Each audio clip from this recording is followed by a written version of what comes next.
At UFC 298, Ilia Topuria knocked out Alexander Volkanovski along with my value bet. And I will include a link to the first video in the description. For now, let's analyze the bet with the benefit of hindsight, starting with the fact that Volk was a slight minus 130 favorite. Ilia was a slight plus 110 underdog. I thought Volk should have been favored by more, and I put him at a minus 350, which would give him an implied win probability of 77%, not factoring in the house juice. So what was my reasoning? Why did I think Volk should be favored by so much more?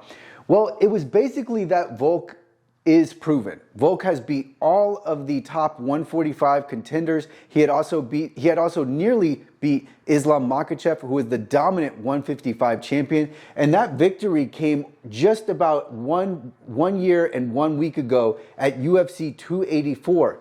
So with that history, with that background, I didn't think there was anything that Ilia Topuria was going to bring that Volk hadn't seen before.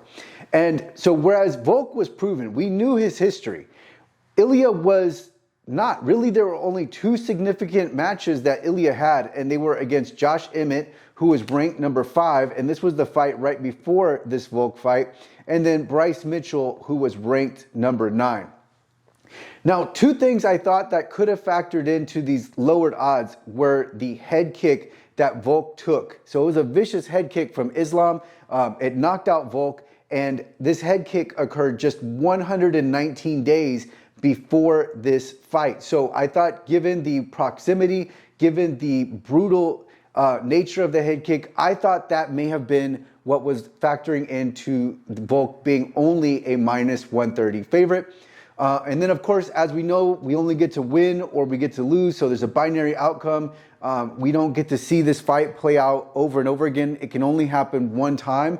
And as it happened, Ilia Topuria knocked out Volk, and some of the commenters on my first video were saying that this would happen. They were saying, okay, someone brought up the point that fighters that are 35 and over in title fights are 1 in 21 in the 170-pound division and under.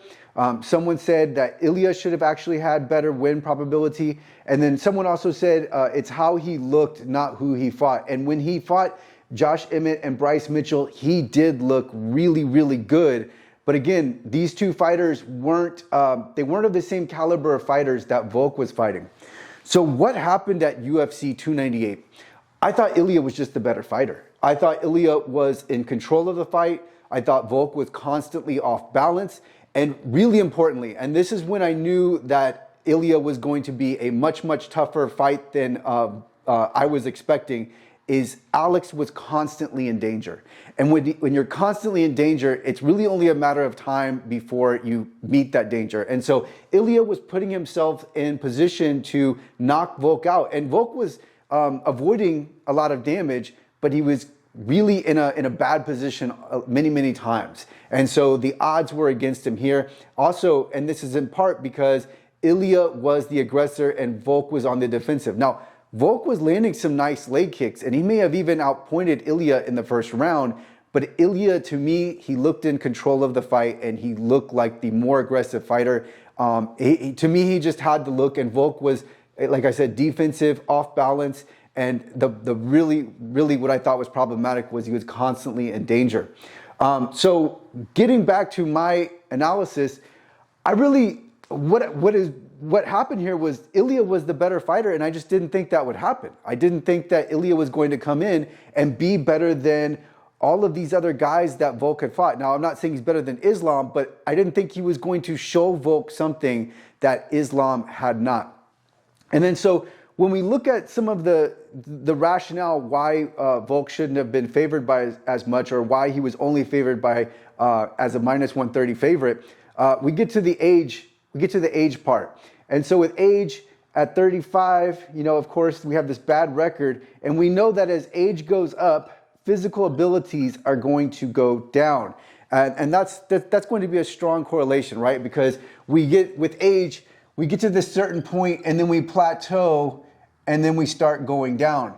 And then someone said that, especially with these lighter weight divisions, as you start going down, that speed really starts to matter, and it just takes a fraction of a second to make all of the difference. But the beauty of this fight is we really didn't need to, it didn't come down to fractions of a second. I didn't see anything where Volk was really at a physical disadvantage. I just thought Ilia was better. I thought his game plan was better.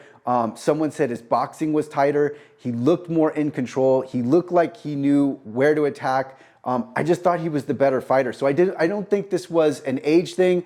And I don't think it didn't look like it was a head kick thing. Some people are saying Volk came back too soon.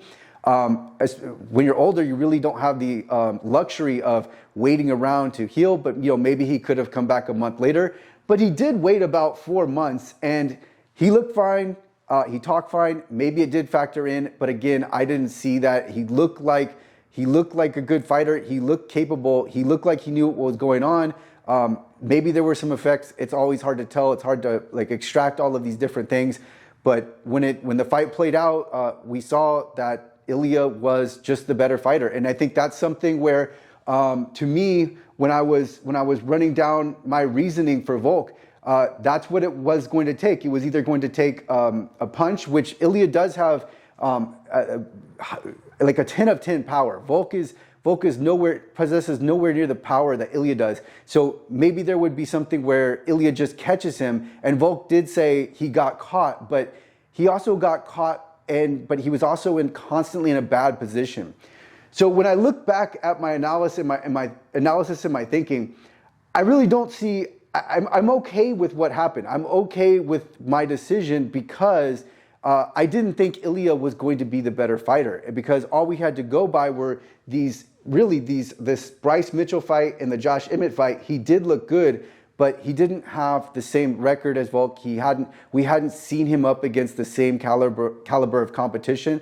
And I think this is the overriding factor here. I think Ilia being so good is what led to the odds being so close. I think this is why the odds makers had him at a near even favorite, is because the odds makers knew that Ilia was the real deal. That's my suspicion, because I think that Ilia came in with a lot of hype.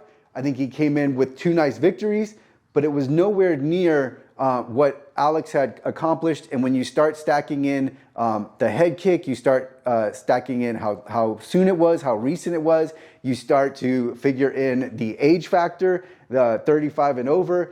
All of these things combined probably led to Volk being only a slight favorite. And then when you stack in the insider information, that being people who had watched Ilia, and Kamaru Usman said this, he said Ilia is the real deal, or something thereabouts. He said something close to that. They're paraphrasing there, but he said that Ilia is really, really good, and I think ultimately that's why he was a near even matchup with Volk, and so that's how it played out. I really don't have, looking back, I don't see. I'm fine. I like taking the guys that are proven over the guys that are maybes. It's more like, we know what this guy has done. We know what this guy could do, but I'm not going to base a bet on what is possible, on his confidence, on what people are saying, because people say all sorts of things.